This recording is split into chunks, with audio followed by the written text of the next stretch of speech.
OFW. Hindi ito birong salita. Mahirap maging isang OFW. Kuskus dito, kuskus doon. Isip mo yun na sa mga anak mo. Malayo ka.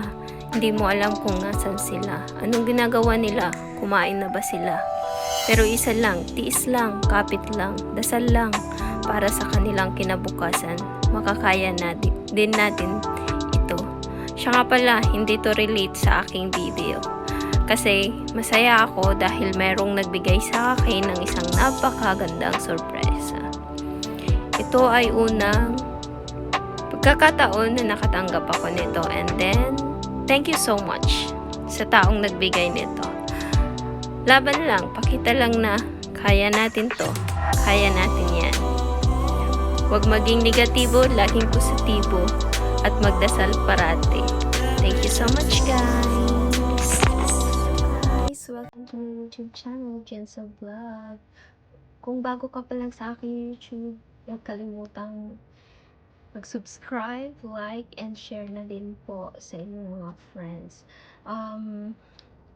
Napabiglang record ako, guys, kasi may natanggap akong gift from Madam. Ayun, sobrang saya lang kasi magto 2 months pa lang ako sa kanila, pero parang na-appreciate na nila yung pag-work ko sa kanila. Sobrang saya lang kasi birthday niya nung nakaraan, imbes na ako yung magbigay ng gift, siya yung nagbigay ng gift sa akin.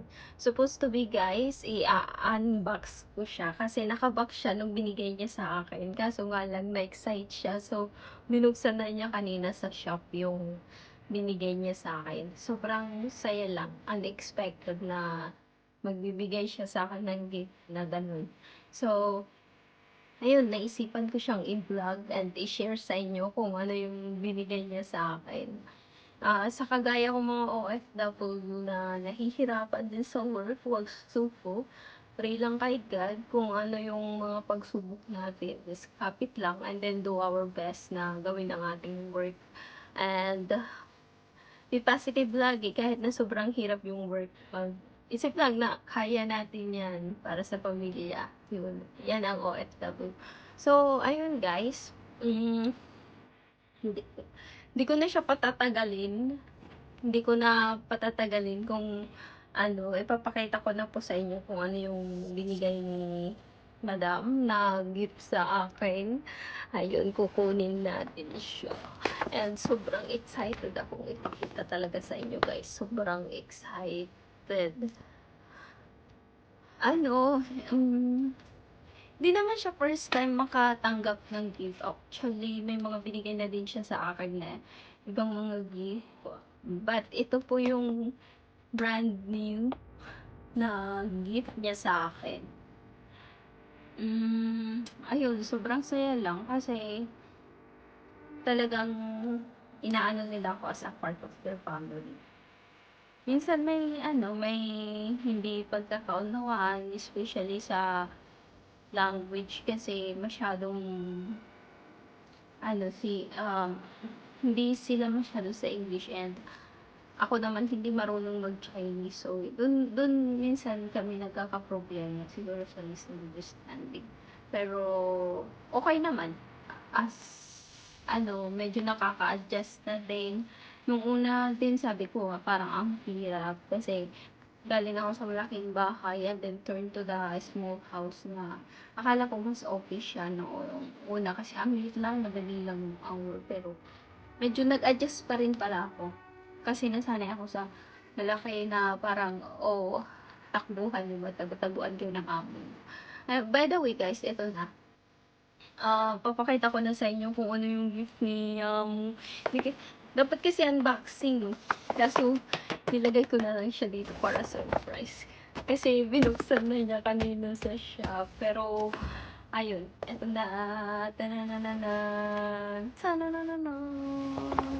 It's a brand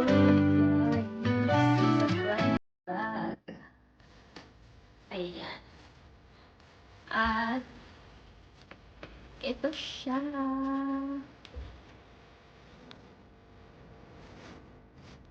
Taran! Ang cute! Sobrang ang cute as in. Ang cute lang. Chinay. Ayan, oh, kita ko sa'yo. Ano tayo? Di makita. Ayan. And, naa-adjust siya. Ito, naa-adjust sa'yo. Diba, ang cute-cute lang niya. Brand new talaga yan, guys. Yung mga kasama ko pa nga yun. Kasamang pag